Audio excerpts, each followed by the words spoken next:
गुरु नानक हूँ।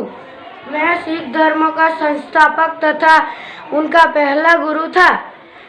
मेरा जन्म 15 अप्रैल 1469 को तलवाड़ी में हुआ था। मेरे पिता का नाम महात्मा कालू था और मेरी माता का नाम तृप्ता देवी था। मैं ईश्वर के प्रति पहले से ही श्रद्धा धराता हूँ। मीराबाई, રાજપૂત રાજકુમારી રાજવીના પુત્રી. મારો જન્મ રાજસ્થાનના મડલા ગામમાં થયો હતો. હું નાનપણથી જ કૃષ્ણની ભક્ત છું. ગિરધર ગોપાળને હું નાનપણથી જ પૂજતી છું.